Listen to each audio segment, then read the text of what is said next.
Try me, Lord. What have I ever done to deserve even one of the pleasures I've known? Tell me, Lord, what did I ever do that was worth loving you, or the kindness you've shown?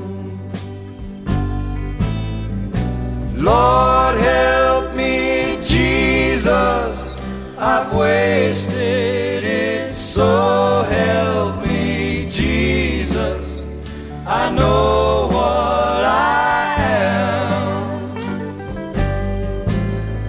But now that I know that I needed you, so help me, Jesus, my soul's in your hand. Welkom bij de eredienst. We willen ons kaarsen aansteken. Als jij weet ons kaarsen aansteken is een gebed naar het altaar van God toe. De troon van God is dus Openbaring 6 vers 9 tot 11. Of we zien dit herinneren dat iemand wil om kaarsen te aansteken, is hier ook welkom. Dat betekent voor baie mense net die feit dat we die kaars sien hier so.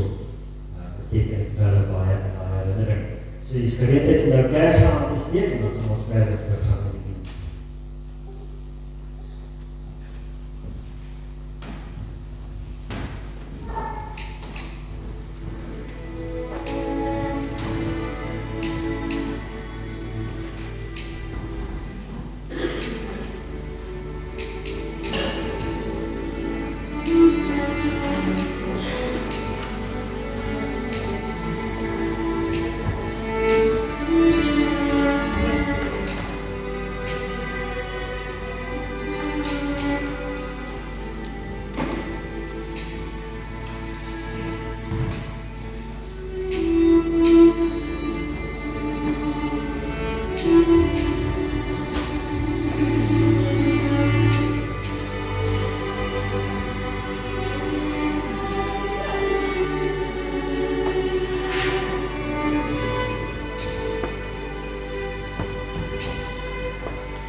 kom duidelik na vore dat God mense van sonde red enkel en alleen omdat hulle glo.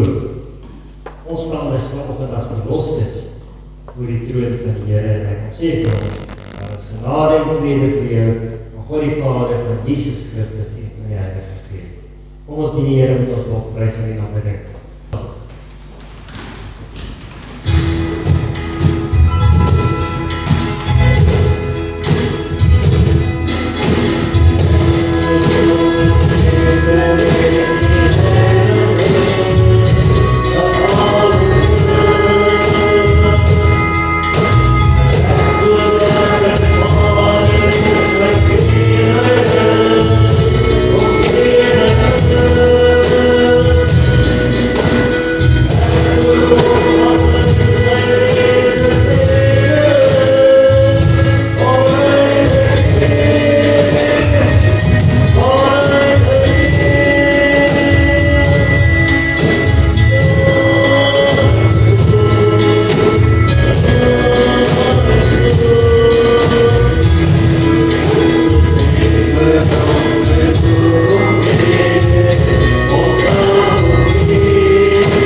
kom dus in opstand teen die ordening van God.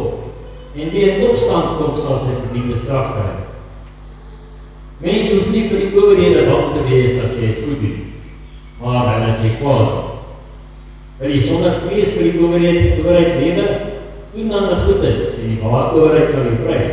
Want die owerheid is die dienaar van God tot jou bestwil. Maar as jy kwaad doen, het jy rede om bang te wees, want die owerheid het nie vir die reg om te straf. Hy is immers hier in die dienaar van God, dat hy die kwaad doen en straf. Daarom jy jou onderwerp, nie net omdat jy vir straf bang is nie, maar omdat dit 'n gewetenssaak is. Dit is ook waarom jy belasting betaal. Want die owerhede is dienaars van God en hulle is besig om hulle opdrag uit te voer. Gee dus aan almal wat hulle toekom. Belasting as dit belasting is, aksyns as dit aksyns is, ontzag as dit ontzag is, en eer as dit eer is. Net tot daar. Aksyns, dis gewikkeld is onder belasting gehad en en vriende, ons praat van 'n systeem hier wat heeltemal anders is as die Ou Testamentiese manier van werk en regering. In die Ou Testamentiese manier het jy 'n paar senior manne gehad, die mense wat die wysheid gehad het, die ou manne, en hulle het heeldag in die poort gesit, en as jy 'n saak gehad het om te bespreek, was hulle jou regstelsel gewees. En in die Nuwe Testament sien ons 'n heel ander stelsel. Ons sien 'n regeringsstelsel, van ons vandag. Ons is nie verniet gebaseer op die Romeinse reg en ons regstelsel.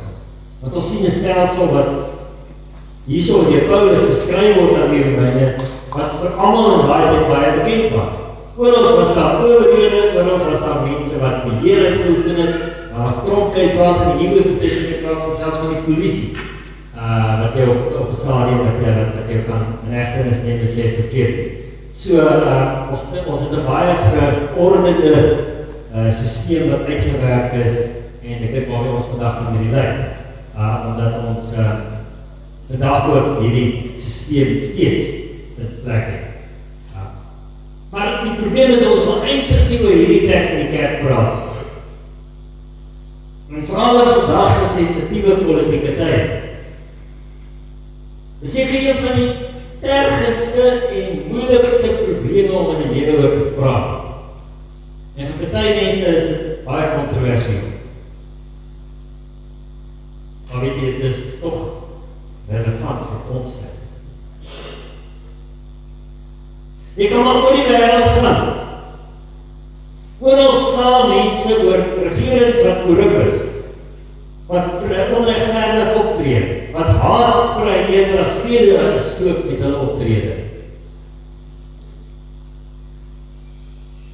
As jy net 'n bietjie gaan rondgoogel, sal jy sien of omtrent elke land is daar ergens opstaan, ergens goed wat gebrand word, ergens mense wat omgekrap is, ergens mense wat in opstand kom, ergens mense wat sê hulle vertrou nie meer die regering of die polisie. Al moet vir jou bekend ding. Ek het hulle nie uit Suid-Afrika uitgehaal nie. Dis alles wat ek op Google gekry het vir ander lande en hulle mense. Hierdie stadium reken die Britte, minder as die helfte van die Britte vertrou nog die Britse polisiediens, wat as vir jare as die polisiediens in die wêreld gesien is. So, dis 'n probleem wat wêreldwyd bestaan. Daar is 'n totale afkeer in regerings en instellings, wat instellings is om mense te beskerm, hulle mense, hulle eie mense te beskerm en te versorg. Ons wil eerder die vraag van, maar wat staan ons te doen as die regering dan onregverdig is? Hoe leef ek as 'n gelowige in gehoorsaamheid van 'n owerheid wat God se wil misken, wat korrupsie pleeg, wat nie my belange of my bestaan erken? Moet ek net inval daarby, as die owerhede wette instel wat gelowiges verdruk, of wat mense se regte inperk? Kyk wat gebeur in Nederland. Hoe word die kerklike mense se regte ingeperk? En waar die kerk self besig is om te sorg onder die druk van islamitiese ekstremisme. Waar die aartsbiskop van Kantelberg by die hoof van die kerk in Engeland is, die kant kies van die moslim, van die islamitiese ekstremisme. Skielik het die kerk 'n staatskerk geword en preek hulle wat die staat sê.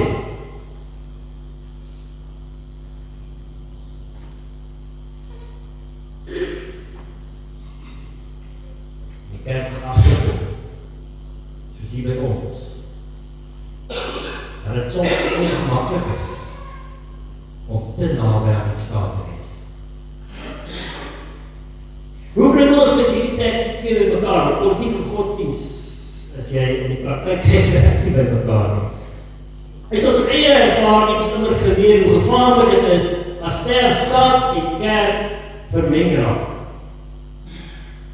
Die kerk word die godsdienstige mondstuk van die staat, soos wat in die 1930s in Duitsland en ook in Suid-Afrika gebeur.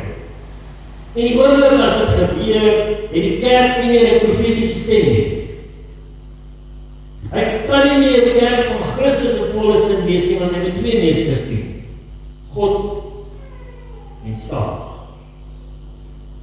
Want dat is het nie omgekeerde volgorde. Want kyk, die staat speel nooit meer 'n viool en enige iemand, nie eers die kerk of God nie. Martin Luther King het iets gesê wat ons miskien sê wat ons kerk se rol is. Hy het gesê, the church is not the master or servant of the state, but rather the conscience of the state. It must be the guide and the critic of the state, never its tool. Kerk moet nooit toelaat dat die staat sy teologie bepaal. Ons teologie moet en word die hele tyd deur Jesus Christus bepaal. Ons buig voor die kruis, nie voor die goue staf van die parlement nie. Ons is instrumente vir Christus, nie tools om die regering se beleid te kondoneer.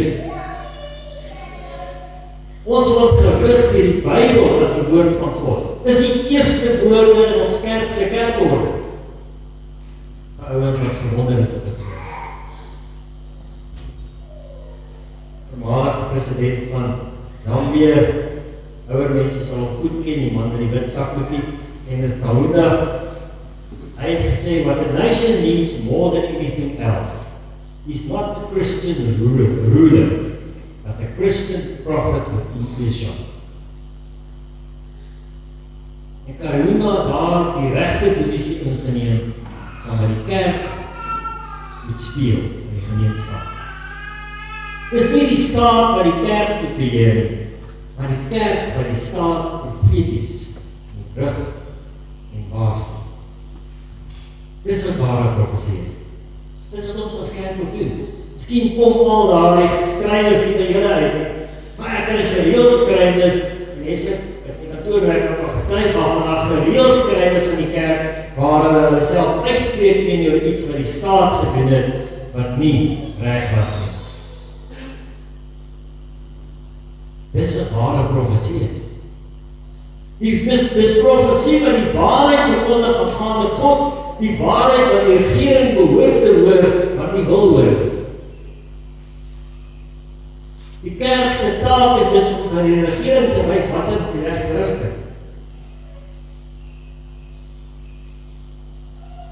Kerk, of die regering, hoort van sy kant af die reg tot 'n stem vir die kerk te beskerm en behoort ook te wees vir die kerk se profetiese stem aan hulle. In 'n mate geldig. Want ons is bevoorreg om as NG Kerk 'n kantoor te hê in die parlement. Nie gekoppel in die kabinet, maar 'n kantoor waar ons iemand sit, 'n predikant sit, wat namens die synode, namens die kerk, ons profetiese stem aan die regering kan opdra. Want wat ek vandag hier sê, hoor niemand van die regering. Dis ek vir julle vir die YouTube video wat sien daar. Aan die een kant, liewe vriende, kan ons politiek en godsdienst nie meng. Dis twee verskillende wêrelde. Elkeen het sy eie plek, elkeen het sy eie doel. Elkeen het sy eie agenda. Dis ons dit. Aan die ander kant het godsdienst 'n taak om profeties te waak oor die politiek. Ons het die opdrag om vir die swakkes, die magteloses, die regteloses van hierdie lewe in te tree. Ons moet opstaan vir hulle wat magteloos voor 'n onregverdige regering staan. Dan gaan Paulus verder en sê, as die regering reg en regverdig regeer, moet ons hulle gehoorsaam, moet ons neerlê by die wette van die land, en moet ons self aan die regering die eer gee wat nodig is. Die regering het 'n goeie besluit geneem. Moet ons sê ja, hulle het 'n goeie besluit geneem.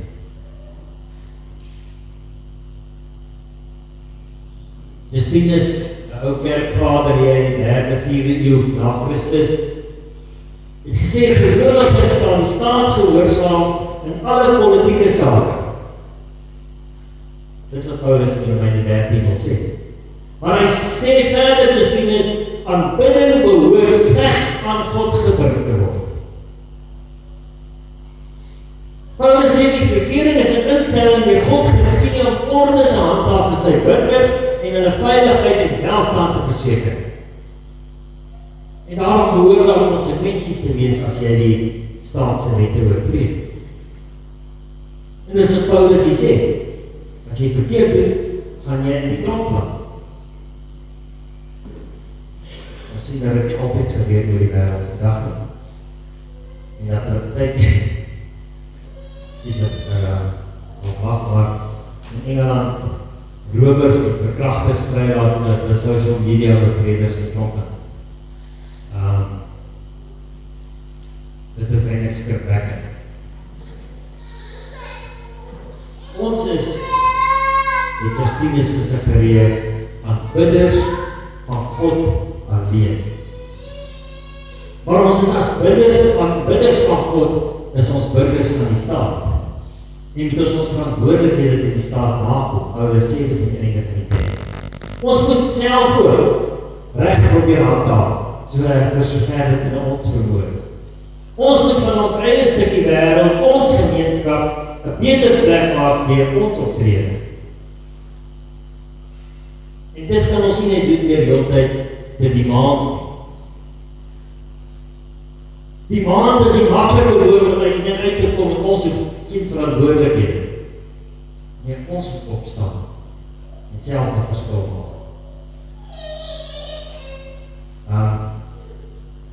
So, net na Driekus daai die wêreldtitel gewen en daar Kanada behoorlik het ontstaan.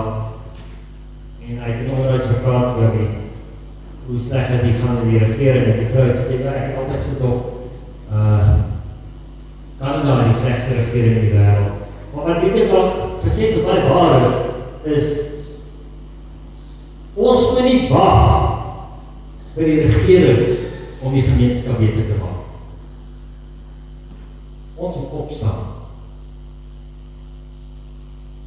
en ons eie deel doen. As die regering nie meer hulle plig nakom nie, is dit ons taak om profeties op te staan, maar ook fisies op te staan. As jy dit doen nie. As jy die staat ondersteun in sy verkeerde optrede. As ons onreg en verkeerdhede onopgemerk of onaangespreek laat verbygaan, weet jy wat dit is? Dat ons maar net 'n verlengstuk van die staat geword. Dan kan ons nie meer profeties optree of spreek. Ons het die geleentheid dat verbygaan om God se stem te laat hoor. Want ons weet en spreek dit nie meer self uit. Ons is gevangenes van die staat, instrumente wat vals stanke van oor God versprei, sodat die staat tevrede kan wees. Dis wat in Duitsland gebeur het in die tyd van Hitler. Die kerk se stem moet altyd profeties onafhanklik kan bly. Dit moet altyd die regering se foute kan uitwys sonder om bang te wees. Ons by die moeilikheid. As die regering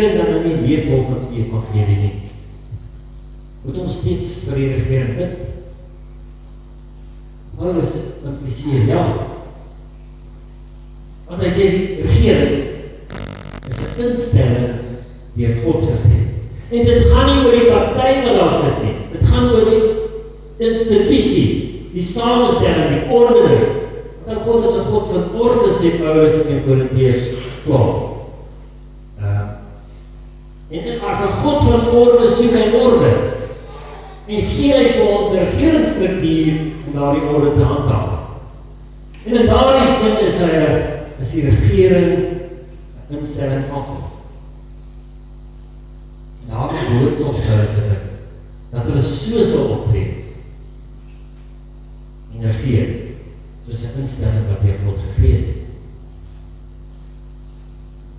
Weet jy eintlik is dit nêrens meer relevant as in Suid-Afrika. Ons het 'n regering wat tans bestaan uit 10 verskillende politieke partye. Partye wat oor sekere sake wyd verskil. As daar ooit 'n tyd was wat elkeen van ons met ons verskille vir die regering moet dink, is dit nou. Nou is die tyd waar ons verskille aan een kant moet sit en as 'n gemeenskap saam ons regering in gebed opdra. Ons moet bid dat dieselfde eenheid wat hulle daar handhaaf sal deurspoel na die gemeenskap. En dat ons as gemeenskap sal werk om dit te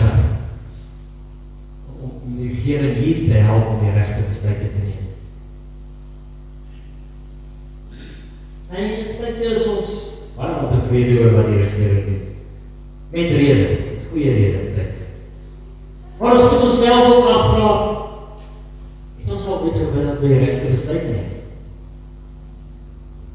En as hulle nie die regte besluit neem nie, het ek my plig gedoen en stembus toe gegaan en probeer om daar die regering te vervang met ander rede. Wat dan wel regverdig sal optree. Dra ons elke egter tussen die regering as 'n instelling van God op in gebed aan die een wat vir ons 'n regering gegee het om orde en beskerming te handhaaf. Is die feit dat ons nie veilig voel in hierdie wêreld nie met regerings nie. Ook omdat ons dink dis nie belangrik genoeg om die regering in gebed te dra. Nou met die regering, bijna elke persoon in ons gemeente se politieke siening ondersteun met die 10 partye wat daar is. Maar het is al vergeet dat die regering 'n instelling van God is. En ons as gelowiges steeds nodig het om dan 'n gebed op te dra in die gesag van God. Ek nie as een persoon wat nie vrede wil hê. Ons wil graag hê dat dit met ons goed sal gaan in hierdie land. Dat ons veilig, beskerm sal word. Ons verwag dit van ons regering. Ons eis dit soms van hulle. Maar doen ons die moeite om te bid dat God ons regering sal lei en vir ons daardie spesifieke vrede te bring in ons gemeenskappe? Of is dit net maklik om voort te kla wat ons nie het? Maar dan moet ons nie bid.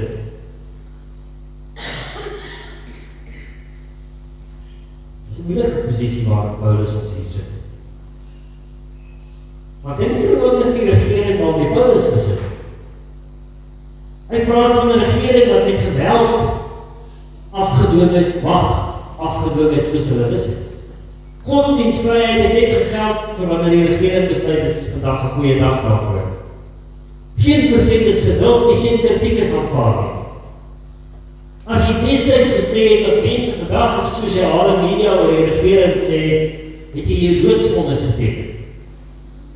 Soos wat baie keer in Rusland gebeur. Jy sal meer as net in hegtenis geneem word soos wat nou in Engeland gebeur. Jy sal gekruisig word daarvoor.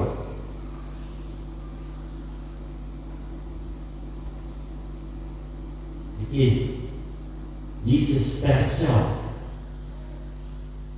aan 'n kruising. So enigiets teen die regering gesê. Trouwens, hy het mense aangemoedig om hulle verpligtinge en hulle verantwoordelikhede teen die regering na te kom.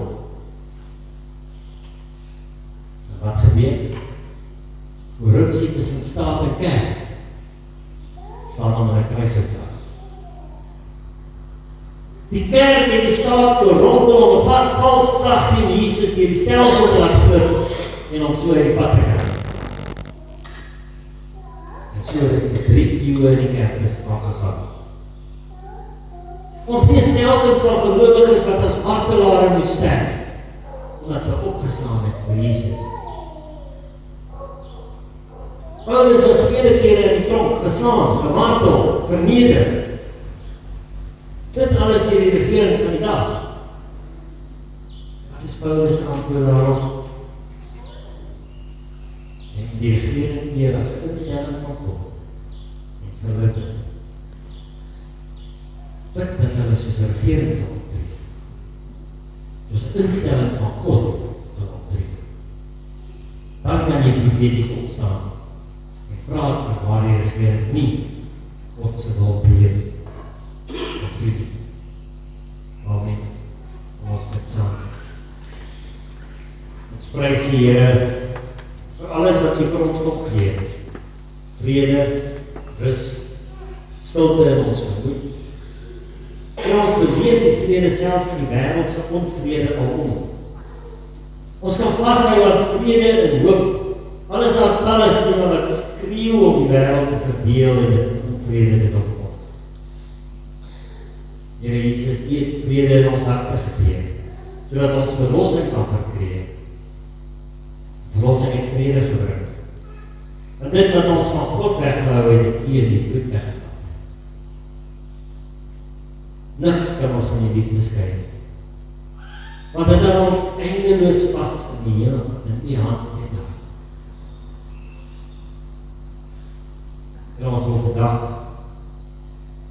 vir die regering bid wat ons sê. En ek vir al die regering toewy. En ons stem nie altyd saam met besluite wat die regering neem nie. Partykeer maak hulle ons moedeloos, partykeer maak hulle ons woedend. Maar jy is daarom, Here. En ons bid dat U deur die Gees hulle sal lei en rig. Wil U gee dat hulle sal regeer, regverdig, eerbaar, eerlik. Dat hulle sal omsien na hulle belang, almal se belange. Versterk as sover mense God is. Ons bid vir regering in die wêreld. Daar waar verdrukking en oorlog aan die gang is. Gee daar wysheid, Here. Bring daar kalmte en vrede. Here, gee vir ons vermoë om self in eerbied op te tree. Vir die instellings wat U geskep het. Om vir ons orde te handel. Mag ons daardie vrede beleef. Mag ons ook self werk om reg en geregtigheid en vrede na vore te bring. Daar waar jy ons geplaas het as kerk, waar ons op bly in ons gemeenskap. Ons bid dit, Here, alles in die naam van Jesus Christus ons Here. Amen. Kom ons dien die Here met ons offergawes. En die QR-code op betaal, die kan denk jy sal voor jou. En dis ons sal die help op die sak.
sê, ja, maar is reg.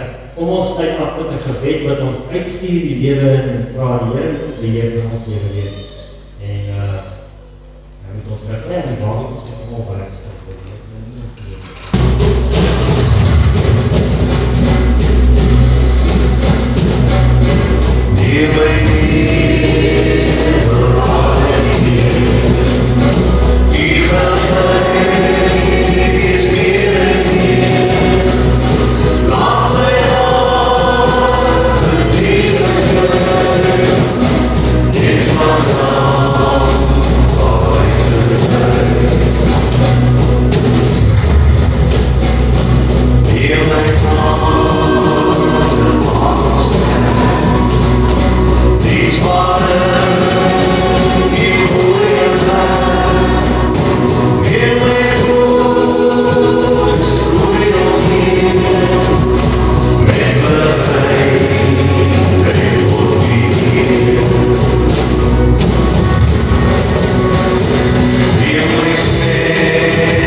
Dance in the moon, Christus.